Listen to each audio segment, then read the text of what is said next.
Targeted twice in a week, this Northeast home riddled with bullets. Is it connected to extortion cases across Canada?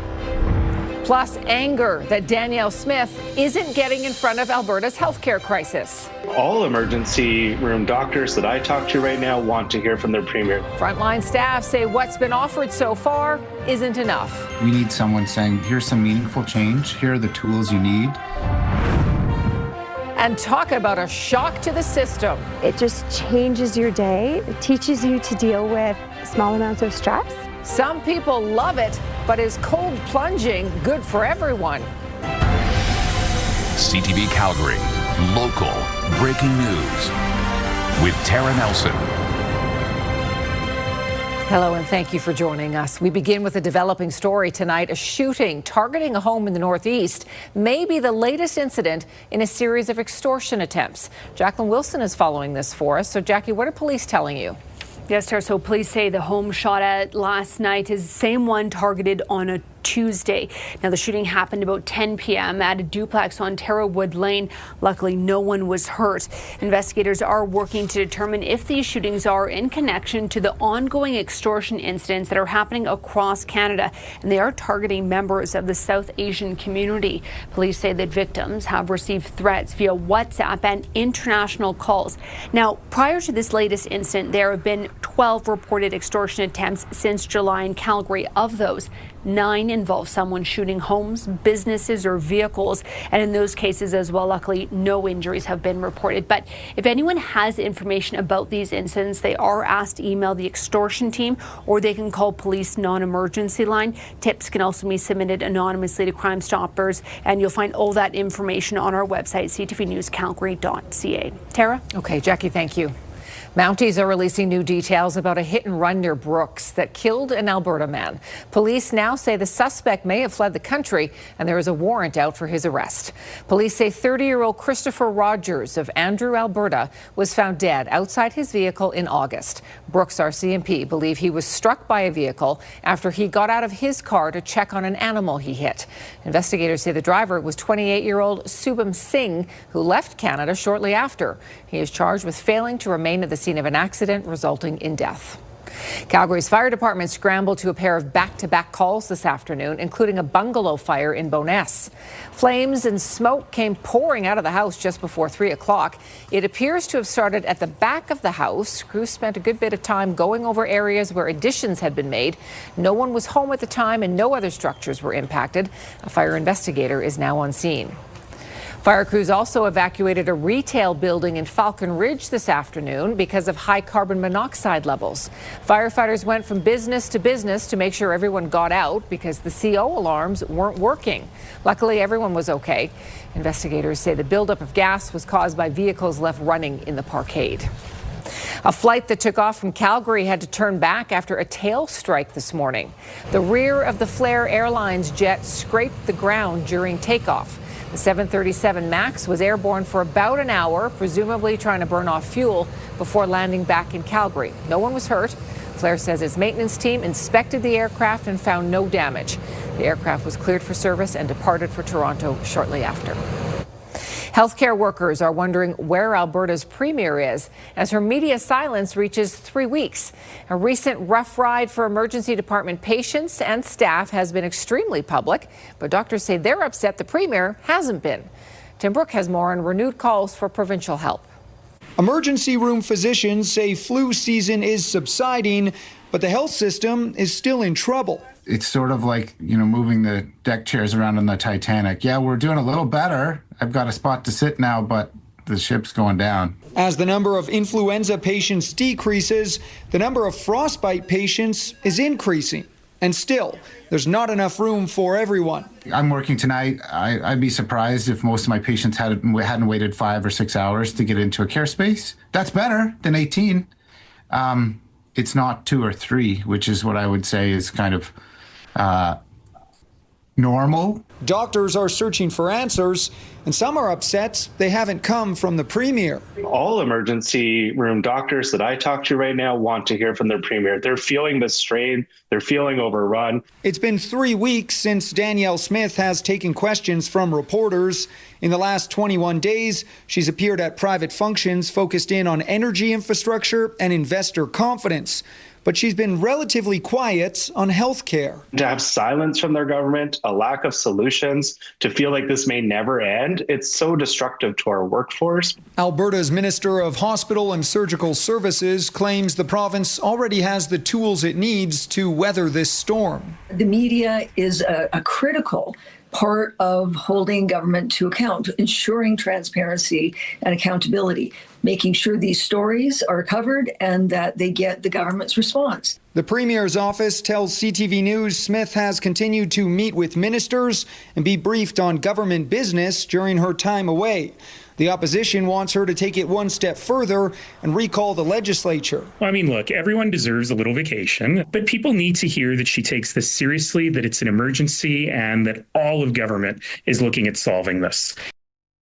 Tim joins us from Foothills Hospital tonight. Tim, you did chat with the Premier's press secretary today. Yes, Tara, he tells me that the Premier will be back to hosting her call-in radio show starting tomorrow, and he almost guaranteed that healthcare will be a topic of discussion on that show. After that, we're expecting Smith to travel to Ottawa midweek for a First Ministers meeting, and then she'll be back here in Calgary next Saturday, just in time for the Conservative Party of Canada convention. Tara, the expectation here is that reporters should have an opportunity to ask her questions either on Wednesday or Thursday in the capital. Okay, thank you, Tim. Calgary's getting a second Fairmont hotel with a potential link to Stampede Park. The luxury brand's only hotel in Calgary right now is the Palliser downtown. Fairmont says the new Hotel Calgary, with a target opening date of 2031, will be built with development group Truman, and we will be a direct beneficiary of Stampede Park transformation project. An exact location will be revealed in the coming months. It would join several other hotels set to open in the coming years near the Stampede grounds.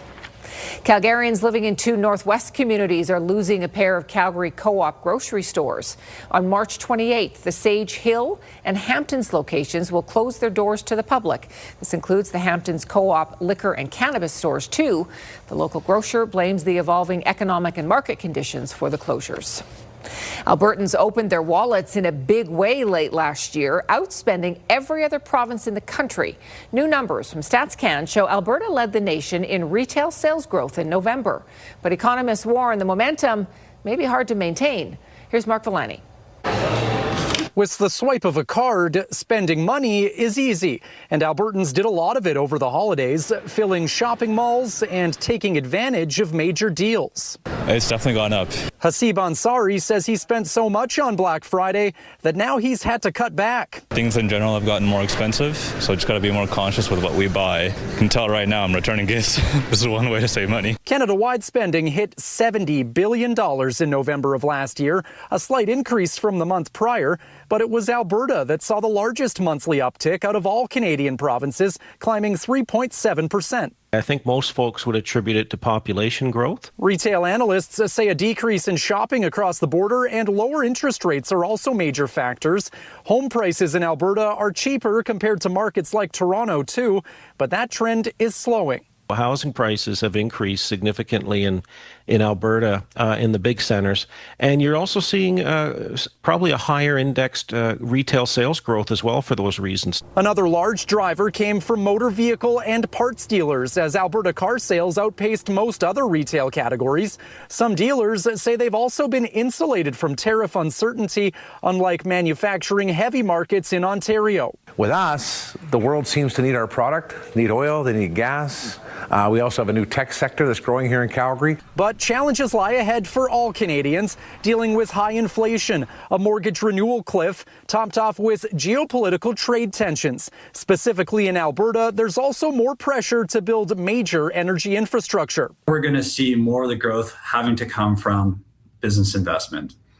So that's what we're watching for. Small business owners are also still relying on sales as their expenses continue to rise. insurance costs, tax and regulatory costs, and wage costs top the list. Mark is at Market Mall tonight. Mark, as we're hearing, this sales uptick might not last. Yes, Tara, despite this increase in November, economists say that this strength might not last. Early estimates from Stats Canada show that it's expected we are likely to see that fall in sales for December. We also have other factors to consider here, tighter household budgets, uncertainty around tariffs and geopolitical tensions. All of these things could lead to slower spending. Meanwhile, Alberta's energy infrastructure and energy sector hoping to provide a little bit more of a boost here, but certainly volatility in oil markets does come with its risks as well. Tara. Okay, Mark Villani reporting. Mark, thank you. The city has now begun its fast-tracked fix for the Bears Paw feeder main. Originally, this project was slated to take 4 years, but city officials are now trying to get it done by the end of this year. Work sites have been set up at Edworthy Park, Shoaldice Park, and near Sarcee Trail. Construction will run around the clock using micro-tunneling to get under major crossings like 16th Avenue, the Bow River, and the rail line. The plan is to add a parallel steel pipe, the same size as the existing feeder main, that will eventually take over the service. City officials say the current pipe is in poor condition and the risk of another major failure remains. The total cost of this project is not yet known. There's a lot of snow in the mountain parks west of Calgary right now. A team of rescue specialists monitors that snowpack daily for avalanche conditions. And then that data is shared with avalanche.ca to create bulletins for any of you who might be heading out into the backcountry. Here's Kevin Fleming. He's on constant alert in Kananaska's country south of Canmore. Mike Kopang says some regions are recording record snowfalls, and he's here looking for signs of avalanches. We have had a bit of a winter of extremes, if you think about it that way. It was, extremely warm at the start of the year. We had a lot of rain crusts. Then we had an extremely large amount of snowfall, which was great. Kopang uses a compression test to see how the two weak layers in the snowpack could fracture, resulting in an avalanche. But here, it's stable. It was really, really good. We've had 250 millimeters of water equivalent that's fallen on top of that crust, and it came in fairly reasonable temperatures. The one thing, though, is it did come with a fair bit of wind. So when you got a bunch of new snow, a bunch of wind, and some warm temperatures, it does promote cornice development. Kopang hasn't seen evidence of natural avalanches here lately, but there's always a chance of human-triggered slides, like the one recently just outside the Lake Louise ski resort boundaries. I think the big takeaway from that was it was a thin area. And thin snowpack areas are where it's weak. We're talking about that a fair bit in the avalanche bulletin right now. I think the big thing from that is really, really fortunate that nobody got hurt. Jeff Dent is checking out the 2-hour route he and Darvin Harden are planning to hike today. They're choosing a safe area that they know well. Dent says it's been an interesting winter. Mixed, actually. Pretty warm for the most part. Yeah, for hiking weather anyways, like hauling, hike, pretty mushy, pretty warm this season. There aren't many backcountry skiers out today, and Kopang says that's because there hasn't been any new snow in a while. The best advice from mountain rescue specialists is to always check the bulletins at avalanche.ca before you come into the backcountry to make sure things are safe. Now, the snowpack right now might be relatively stable, but that doesn't mean that there's no chance of an avalanche. Kevin Fleming, CTV News, Kananaska's country. All good advice there. Let's bring Danielle in now. Anyone heading to the backcountry this weekend is going to have to bundle up. Yes, and especially when we look at the weekend, we have one cold day and one warmer day. So tomorrow will be much like it was today. The difference is we're looking at a decent snowfall, enough that you're going to have to shovel in many communities. All right, minus 11 is the temperature right now. It feels more like minus 19 with that lovely wind chill. And as you can see, for these next 24 hours, our wind chill is going to stick around that minus 18, minus 19 mark. So the next 24 hours will be cold. By about 9:30 tonight, that's when some flurries will start to kick into the city, and it will intensify in the overnight hours. So you'll wake up to a decent snowfall out there. More details on that coming up. Thank you, Danielle. There's a big hockey game going on right now at the YMCA at Rocky Ridge. Our Glenn Campbell is there tonight. And Glenn, this is floor hockey, and it's all part of the Kids Cancer Care Program. Absolutely, Tara. This is the second annual Sparks and Sticks floor hockey tournament. And the great story about this is how much athletes can make a difference in a child's life. And the kids who are out on the floor right now, just how unbelievably resilient that they are. Every one of these kids who are playing this tournament right now have either battled cancer or battling cancer or have a sibling who's in the hospital currently who is battling cancer. The Calgary Wranglers very involved in this program. Rory Cairns, Calgary Wranglers forward. Rory, how long have you been involved with this thing for? Yeah, so I started out with a couple teammates, Cole Schwint, Emilio Peterson, and Mitch McLean about 3 years ago with this program. It started out really small. There's only about 6 to 10 kids, and we'd be doing various activities with them. Either just playing sports or playing video games or whatnot with them. And yeah, I just kind of started from there with the Flames Foundation, and they had a connection with the Kids Cancer Center, and that opportunity kind of popped up to us to go and support, and we did, and we've been having a lot of fun since. Absolutely, and you see the kids out there on the floor right now. How rewarding is this for you? You work really a lot with them, so do the Dinos, so does sledge hockey, but how rewarding is it?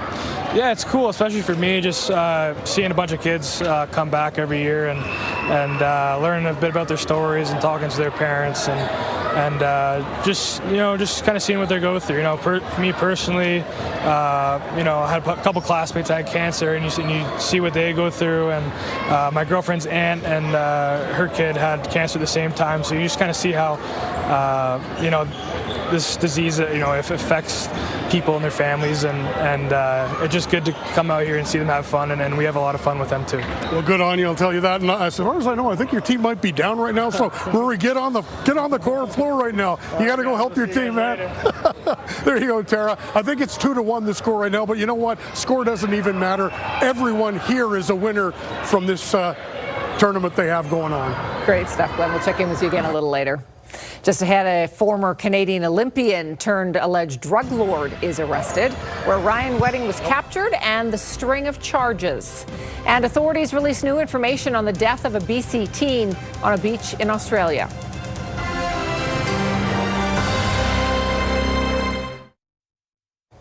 Former Canadian Olympic snowboarder turned international fugitive Ryan Wedding is now in the custody of the FBI.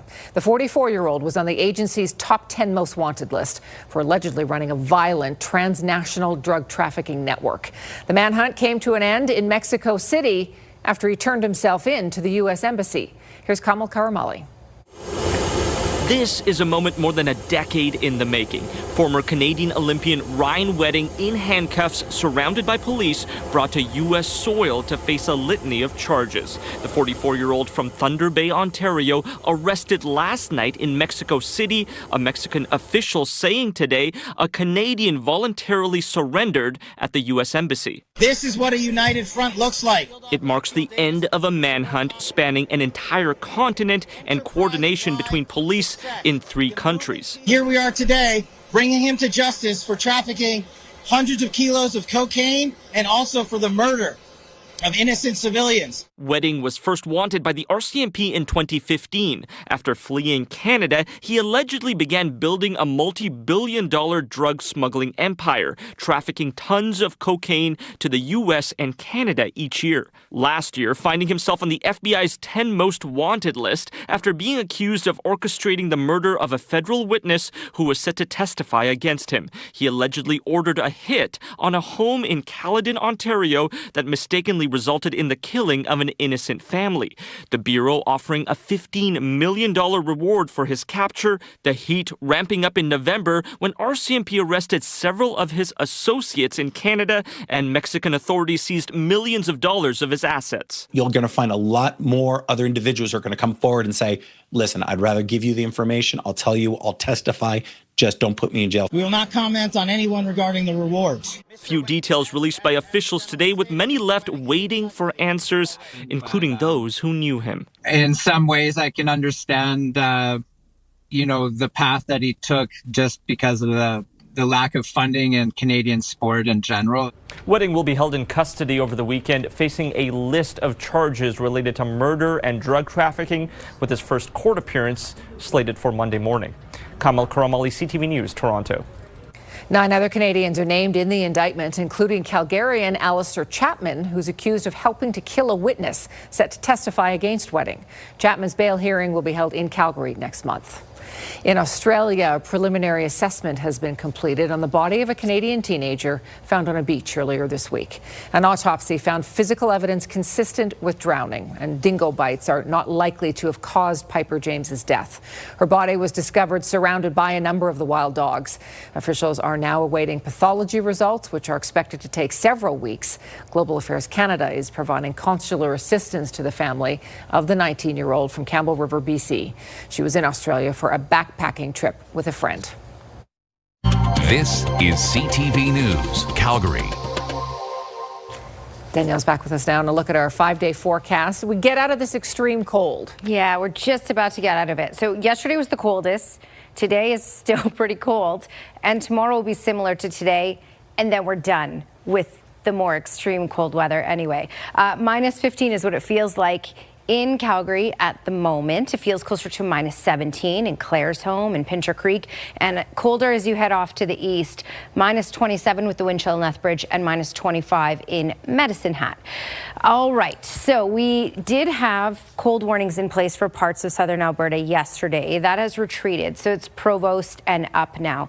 There's also a snowfall warning in place in the Rocky Mountain House area, about 20 centimeters expected with the system that's rolling in, and that system is going to bring some snowfall to southern Alberta as well. We're just not going to see more extreme amounts, but we're going to get enough to shovel in many communities. I'll talk about totals in just a second here, but you can see that colder Arctic polar air that has plunged into eastern Canada. We're on the edge of it, so we're not quite as cold as many communities off in eastern Canada. And another thing to show you is by the time we get into Sunday, check out your timestamp here, we have that warmer air mass moving in, a bit of a Chinook flow, so it's going to get us warmer temperatures, and we'll get back to normal. Normal is -2 for this time of year. So Sunday will be very different than Saturday. Saturday is all winter. It will feel like winter because it will be cold. We're also looking at a decent snowfall. You can already see some snow starting to track down from the north and making its way towards Calgary. So isolated snowflakes for the next little bit, certainly possible. Flurries really up until about 9:30, and then it will start to intensify, especially closer to the midnight hour, and become more consistent and longer term up until about, I would say, 11 o'clock in the morning. That's why we're going to see some totals. The bulk of it should be in the morning hours for the city, and then it will shift off and be mainly in the foothills and down through the Lethbridge area. But for Calgary specifically, our heaviest snow will be overnight tonight and tomorrow morning. All right, totals. How much can we expect? Anywhere from 5 to 7 centimeters is what we're looking at for Calgary, and similar amounts for Okotoks and High River, Airdrie and Cochrane. That's kind of the bullseye area with this, but still possible to see about 8 centimeters in Milk River and 5 to 7 in the Lethbridge area as well. Your Action Furnace 5-day forecast, again, showing you tomorrow's a cold one with a wind chill of -18 at times throughout the day, and the snow. And then we get some sunshine on Sunday, a high of -1, and we should be above the freezing mark once again by Tuesday of next week. All right, don't miss the Foothills Hospital Home Lottery VIP deadline. Buy your tickets before midnight tonight, and you are in to win the Audi Q8 VIP prize or choose $100,000 cash. Buy now at foothillshospitalhomelottery.com. There's a lot of attention on Arctic security lately. CTV News is in the north tonight, seeing what our armed forces are doing to patrol that vast territory. And we'll have a hack for skiers and snowboarders who want great photos, really without much effort.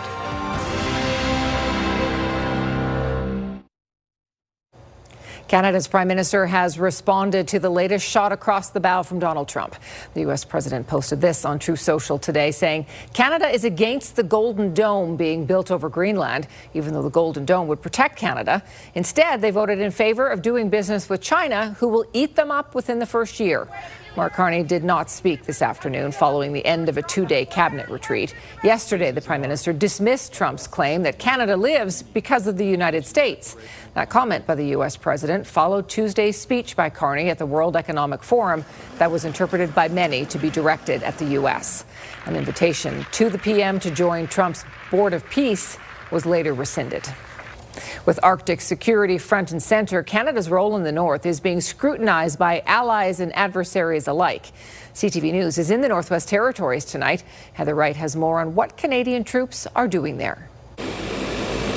Well, we are here with Joint Task Force North in Yellowknife. Some of the members of the Canadian Armed Forces deployed up here in the north, and with so much attention on the Arctic and Arctic security, we know that protecting Canada's Arctic is not just having radar systems or having military bases, it's also having a presence. And so that's what these members are doing today. They're out on the snowmobile, they're doing training exercises, part of this ongoing deployment in the north, and it's also getting used to living and working and serving in these harsh conditions.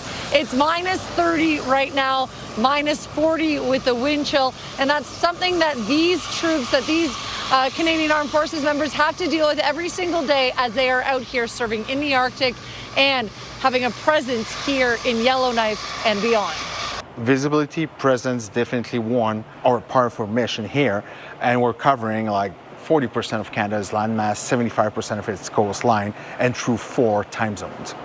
The federal government has committed to spending billions of dollars more on the Canadian Armed Forces, and that includes money for Arctic security. And even earlier this week, Prime Minister Mark Carney said part of solving the crisis with Greenland is beefing up security here in the north. Heather Wright, CTV News, Yellowknife. Ukrainian, Russian and U.S. envoys met in the United Arab Emirates today, the first known instance that the Trump administration has sat down with both sides. Ukrainian President Volodymyr Zelensky said this week that a potential peace deal was nearly ready, but certain sensitive sticking points remain, most notably territorial issues. Russia continues its attacks on Ukraine, leaving parts of the country without power amid a bitterly cold winter. The U.S. is pressing for a halt to the war. A Canmore woman has no fear when it comes to the cold. She doesn't hesitate to go for a plunge and a surf in mountain waters. Her chilling story is coming up.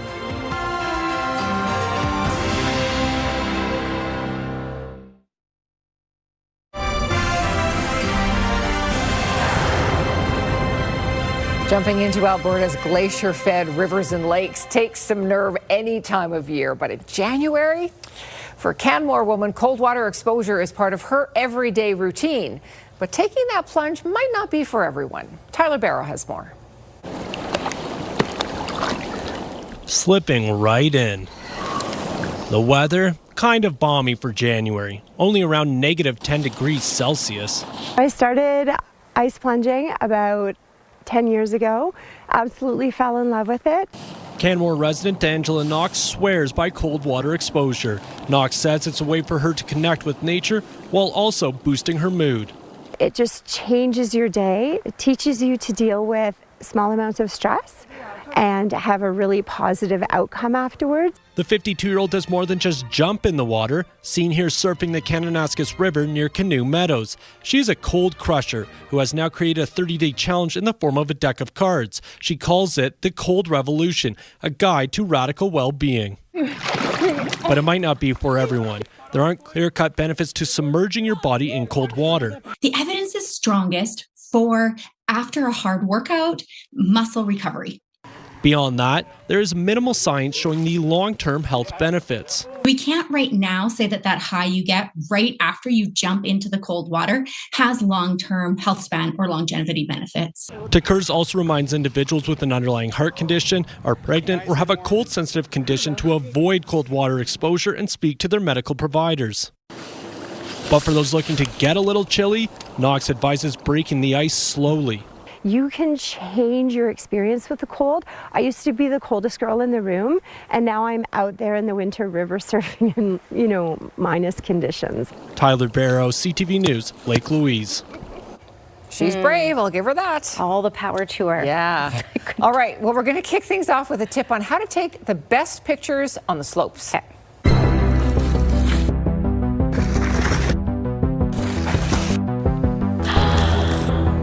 It's brilliant. You actually wouldn't even need to know how to ski. You could still get amazing photos for social media. Oh, you just need a friend who knows how to ski and a photographer with some pretty good timing. And you could have all these great action photos. Who knew? That's clever. Can't believe a photo. That's probably the lesson. Don't believe everything you see. Yeah. Well, we haven't had much snow ourselves lately for even a snowball fight, but look at this. This is upstate New York. Mother Nature pre-rolls them for you. A combination of snow and strong winds created this rare byproduct called snow rollers. And they're littering a neighborhood in these all-natural wind-wound snowballs. They're kind of like tumbleweeds, but snow. Yeah. Wow. How cool is that? Yeah. I mean, we might get that, but it's actually quite rare. But that's the best snowball fight morning you could ever ask for. Imagine waking up to that. You're right. Just a field of it. Yeah. You know where this was? Where? Chile, New York. Oh. I'm not even making that up. Wow. A town called Makes Chile. sense. Yeah. Got the rare phenomenon. Perfect. Well, we'll finish things off with a couple of feathered friends who are not turning any heads.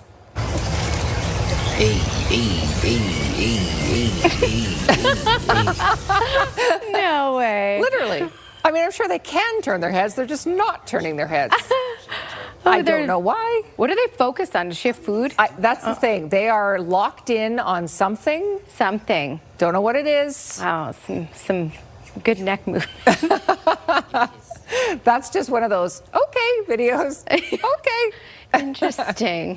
Don't understand it, but okay. The province is shining the spotlight on the film and TV industry. Still to come, a look at how productions are going in Calgary and if momentum will continue through 2026.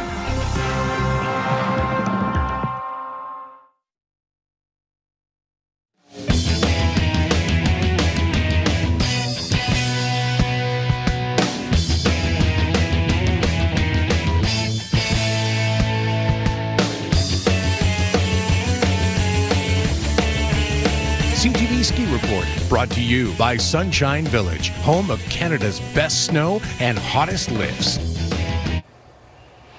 Here's your Skywatch weather camera, and it's quiet right now. It's cold and quiet. Tonight and tomorrow, it's going to be cold, not as quiet, because we have a decent snowfall on the way. Again, it's enough to shovel. Currently, we're sitting at -11. Which is today's new daytime high. Not -12, it's -11. Another important thing to mention is since December 21st, the winter solstice, we have been gaining moments of daylight each day. So we're now up to 8 hours and 45 minutes. And it's going to get better and better, brighter and brighter. All right, let's talk about what's been going on across the country. -11, again, was our high in the city so far. -28 for Regina, -29 for Saskatoon, and you can see those -20 temperatures. Winnipeg in through Thunder Bay. So cold, I can't even talk.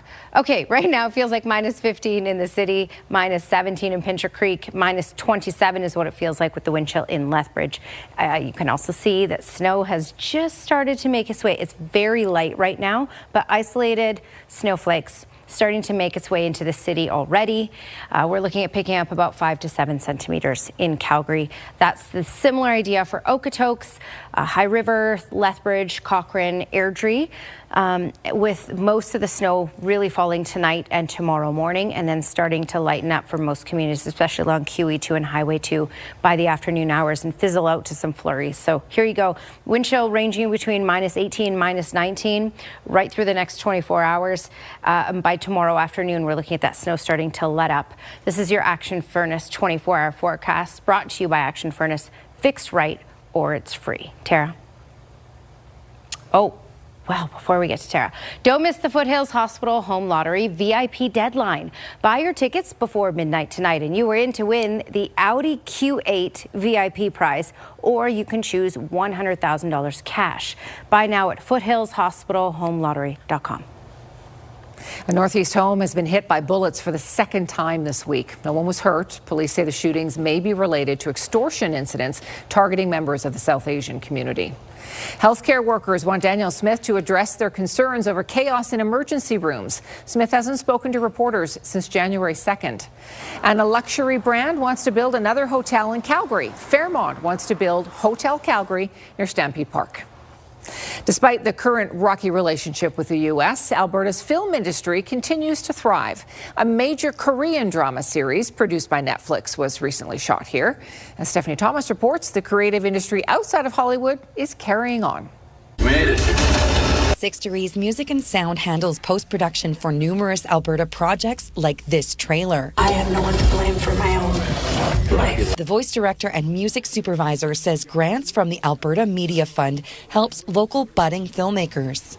There's a young director who has a limited budget we can now do their first film. And if their first film gets sold, then they can do another film. They can do another film. They can do another film. The Alberta-made Screen Industries program is divided into 3 streams: script development, Alberta-made production, and post-production, such as visual effects or animation. The province provided 92 grants in 2025 alone, all under its $8 million investment for Alberta's film and television sector. It's so important, the film and television industry and all cultural industries, film and television, books and magazines, music, to bring that business and keep that business in Alberta. The province says every dollar it invests in the sector creates $4 of economic benefit. International productions see the benefit too and continue to shoot in Alberta, even if the Canada-US relationship remains rocky. The K-drama Can This Love Be Translated, produced by Netflix, filmed in several Calgary locations, including the historic Lougheed House. I think it's about building a sense of identity and pride in our city. It's so exciting when you can look and identify a place. Maybe this was your wedding venue. Film producers say there's a strong Alberta advantage for Screen Industries. That's because we have, first of all, world-class cast and crew here. We have great facilities. We have great infrastructure. The province says the film and television sector generated $1.2 billion for Alberta's economy in 2023. Stephanie Thomas, CTV News, Calgary. As we mentioned earlier, Canadian retail sales were up 1.3% in November from the previous month. Here's BNN Bloomberg's Marla Fernandez. Retail sales came in over $70 billion in November, with Canadians spending more for food and drinks. The end of a labor disruption in BC helped push sales of beer, wine, and liquor up over 14% month over month. Canadians also spent more on health and personal care products. Retail sales were up across 7 provinces, with Alberta leading in dollar amount of sales. Here are the closing numbers for the day. The Canadian dollar up to 73.01. West Texas Intermediate up $1.71 to 61.07. Western Canadian Select is down $1.55 to 43.88, and the TSX gained 142 points for a new record close. Those are your business headlines. I'm Marilla Fernandez. Canada's Olympic bobsleigh team has been unveiled. The exciting announcement was made at a Calgary school. Glenn tells us who made the roster. That's coming up.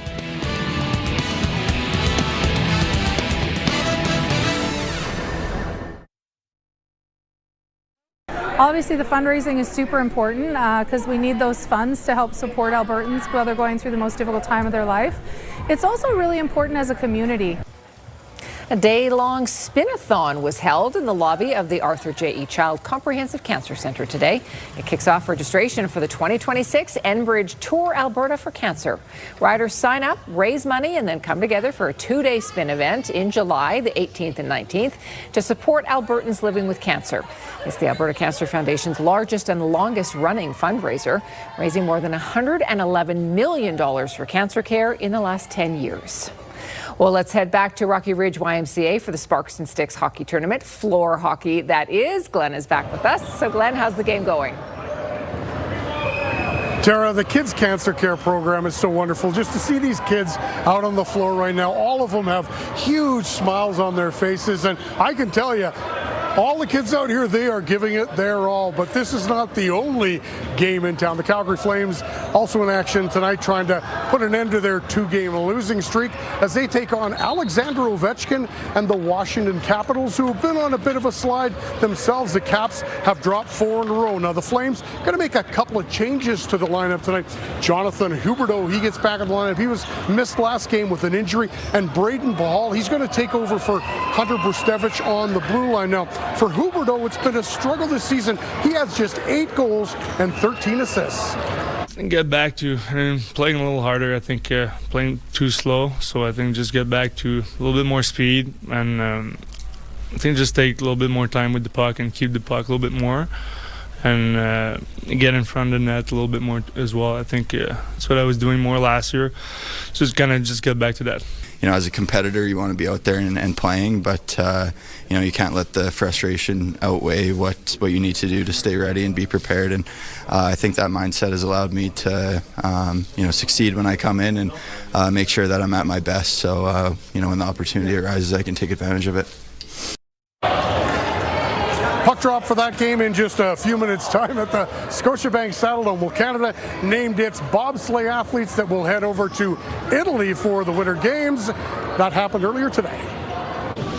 Bobsleigh, welcome to the Milano Cortina 2026 Games team. It was back to school for Canada's bobsleigh team. Olympic Heights School was the site for announcing the team that's headed for Italy. Calgary's Johan Eskert Parkinson knows what heartbreak feels like. He just missed out on going to the Paris Summer Games in diving, but now he's going to the Winter Olympics as part of Canada's bobsleigh team. Just to have this chance to turn that around and really just, achieve the thing that I failed at before, it's almost more exciting than had I just made the Olympics for the first time, right? Because I was able to look at myself 2 years ago now and say, I turned it around.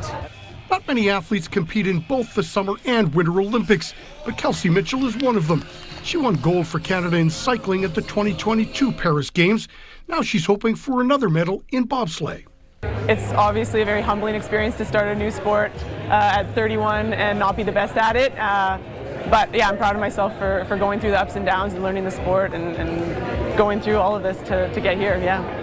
Melissa Lofoltz is one of the veterans on the team. She's going to her third Winter Olympic Games. Yeah, I actually had this journal when I was 12 years old, and I wrote in it, very first page, I was like, God, would I go to the Olympics? And would you make that silly dream come true? Because at that age, I already thought it was unrealistic. And so to not be gearing up for my first or my second, but my third it's really special, and it's not lost on me how unique this is. On the men's side, Taylor Austin is headed to his second Winter Olympics. He says all the hard work paid off. Yeah, pretty excited. Obviously, it's a big achievement to go to any Olympics, and for me to qualify for my second Olympics, I'm pretty excited and ready to make Canada proud.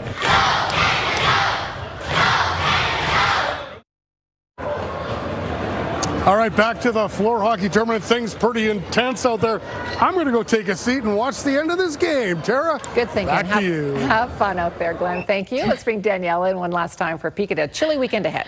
Yeah, especially tomorrow. So tomorrow will be very similar today temperature-wise. The difference will be it will be snowing. So the snow is already starting to kick in, just some flurries right now, but it will intensify tonight and tomorrow morning and then start to let up for tomorrow afternoon. But wind chills still around that -18, -19 mark throughout the day for tomorrow. But then warmer air creeps in. So by Sunday, -1, which will feel balmy compared to the cool weather we've had for the past couple of days. And then we should get above freezing by Tuesday of next week. Okay, weather window brought to you by Lux Windows and Doors. Crafting quality windows and doors for your style, budget Alberta's climate. And this is a beautiful picture to see out your window. Tab Gangapade sent this one in. Hidden Valley. This is dawn today, I believe. That's spectacular. I love the colors in that. It's like a painting. Magical. Beautiful. Thanks for your company tonight. Have a terrific weekend. Stay warm.